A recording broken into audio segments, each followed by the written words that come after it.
রবীন্দ্রনাথের সাধারণ মেয়ে। আমি অন্তঃপুরের মেয়ে, চিনবে না আমাকে। তোমার শেষ গল্পের বইটি পড়েছি শরৎবাবু, বাসি ফুলের মালা। তোমার নায়িকা এলোকেশীর মরণ দশা ধরেছিল ৩৫ বছর বয়সে। ২৫ বছর বয়সের সঙ্গে ছিল তার রেশারেশি। দেখলেম তুমি মহোদয় বটে, জিতিয়ে দিলে তাকে। নিজের কথা বলি, বয়স আমার অল্প, একজনের মন ছুঁয়েছিল আমার এই কাঁচা বয়সের মায়া। তাই জেনে পুলক লাগতো আমার দেহে। ভুলে গিয়েছিলেন অত্যন্ত সাধারণ মেয়ে আমি। আমার মতো এমন আছে হাজার হাজার মেয়ে। অল্প বয়সের মন্ত্র তাদের যৌবনে। তোমাকে দোহাই দিই, একটি সাধারণ মেয়ের গল্প লেখো তুমি। বড় দুঃখ তারও স্বভাবের গভীরে অসাধারণ যদি কিছু তলিয়ে থাকে কোথাও, কেমন করে প্রমাণ করবে সে? এমন কজন মেলে যারা তা ধরতে পারে? কাঁচা বয়সের জাদু জাগে ওদের চোখে। মন চায় না সত্যের খোঁজে, আমরা বিকিয়ে যাই মরীচিকার দামে। কথাটা কেন উঠল তা বলি। মনে করো তার নাম নরেশ।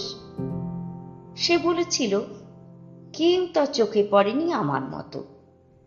এত বড় কথাটা বিশ্বাস করবো যে সাহস হয় না, না করবো যে এমন জোর কই। একদিন সে গেল বিলেতে, চিঠিপত্র পাই কখনো বা। মনে মনে ভাবি রাম রাম, এত মেয়েও আছে সে দেশে, এত তাদের ঠেলাঠেলি ভিড়, আর তারা সবাই কি অসামান্য? এত বুদ্ধি, এত উজ্জ্বলতা, আর তারা সবাই কি আবিষ্কার করেছে এক নরেশ সেনকে? স্বদেশে যার পরিচয় চাপা ছিল 10-এর মধ্যে। গেল মেলের চিঠিতে লিখেছে লিজির সঙ্গে গিয়েছিল সমুদ্রে নাইতে। বাঙালি কবির কবিতা কলাইন দিয়েছে তুলে, সেই যেখানে উর্বশী উঠেছে সমুদ্র থেকে। তারপরে বালির পরে বসলো পাশাপাশি, সামনে দুলছে নীল সমুদ্রের ঢেউ, আকাশে ছড়ানো নির্মল সূর্যালো। লিজি তাকে খুব আস্তে আস্তে বললে, এই সেদিন তুমি এসেছো, 2 দিন পরে যাবে চলে।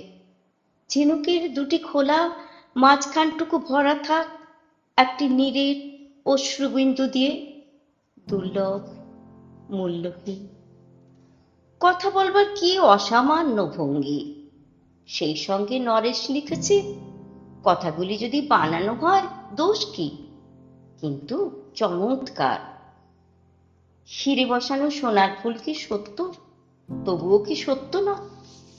বুঝতেই পারছ, একটা তুলনার সংকেত, অদৃশ্য কাঁটার মতো আমার বুকের কাছে বেঁধিয়ে দিয়ে জানায় আমি অত্যন্ত সাধারণ মেয়ে। মূল্যবানকে পুরো মূল্য চুকিয়ে দিই এমন ধন নেই আমার হাতে। ওগো, না হয় তাই হলো, না হয় ঋণী রইলেম চিরজীবন।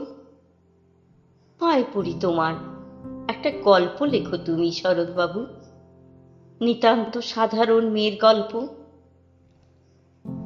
যে দুর্ভাগিনীকে দূরের থেকে পাল্লা দিতে হয় অন্তত 5-7 জন অসামান্যার সঙ্গে, অর্থাৎ সপ্তরতি নির্মাণ। বুঝে নিয়েছি আমার কপাল ভেঙেছে, হাফ হয়েছে আমার। কিন্তু তুমি যার কথা লিখবে তাকে জিতিয়ে দিও আমার হয়ে। পড়তে পড়তে বুক যেন উঠে ফুলে, ফুলচন্দন পড়ুক তোমার কলমের মুখে। তাকে নাম দিও মালতী, ওই নামটা আমার। ধরা পড়বার ভয় নেই, এমন অনেক মালতী আছে বাংলাদেশে। তারা সবাই সামান্য মেয়ে। তারা ফরাসি জর্মান জানে না, কাঁদতে জানে। কি করে জিতিয়ে দেবে? তোমার তোমার মন, তোমার লেখনী মহীয়সী।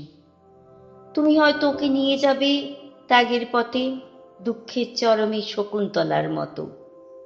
দয়া করো আমাকে, নেমে এসো আমার সমতলে, বিছানায় শুয়ে শুয়ে রাত্রির অন্ধকারে দেবতার কাছে যে অসম্ভব বর মাগি, সে বর আমি পাব না, কিন্তু পাই যেন তোমার নায়িকা। রাখো না কেন নরেশকে 7 বছর লন্ডনে, বারে বারে ফেল করুক তার পরীক্ষায়, আদরে থাক আপন উপাসিকা মণ্ডলীতে। ইতিমধ্যে মালতী পাশ করুক এমএ কলকাতা বিশ্ববিদ্যালয়ে, গণিত হোক প্রথম তোমার কলমের এক আঁচড়ে, কিন্তু ওখানেই যদি থামো, তোমার সাহিত্য সম্রাট নামে পড়বে কলঙ্ক। আমার তো সে যাই হোক, খাটো করো না তোমার কল্পনা। তুমি তো কৃপণ বিধাতার মতো। মেয়েটাকে দাও পাঠিয়ে ইউরোপে, সেখানে যারা জ্ঞানী, যারা বিদ্বান, যারা বীর, যারা কবি, যারা শিল্পী, যারা রাজা দল বেঁধে আসুক ওর চারদিকে, জ্যোতির্বিদের মতো আবিষ্কার করুক ওকে, শুধু বিদুষী বলে নয়, নারী বলে। ওর মধ্যে যে বিশ্ববিজয়ী জাদু আছে, ধরা পড়ুক তার রহস্য, মুড়ের দেশে নয়, যে দেশে আছে সমজদার, আছে দরদি, আছে ইংরেজ, জার্মান, ফরাসি। মালতীর সম্মানের জন্য সভা ডাকা হোক না, বড় বড় নামজাদার সভা। মনে করা যাক সেখানে বর্ষণ হচ্ছে মুষলধারে চাটুবাক্য, মাঝখান দিয়ে চলেছে অবহেলায়, ঢের উপর দিয়ে যেন পালের নৌকো। ওর চোখ দেখে ওরা করছে কানাকানি, সবাই বলছে ভারতবর্ষের সজল মেঘ আর উজ্জ্বল রৌদ্র মিলেছে ওর মোহিনী দৃষ্টিতে। এইখানে জনান্তিকে বলে রাখি, সৃষ্টিকর্তার প্রসাদ সত্যই আছে আমার চোখে, বলতে হলো নিজের মুখেই। এখনো কোনো ইউরোপীয় রসজ্ঞের সাক্ষাৎ ঘটেনি কপালে। নরেশ শেষে দাঁড়াক সেই কোণে, আর তার সেই অসামান্য মেয়ের দল। আর তারপরে আমার নোটিশারটি মুড়লো, স্বপ্ন আমার ফুরলো। হায় রে সামান্য মেয়ে, হায় রে বিধাতার শক্তির অপব্যয়।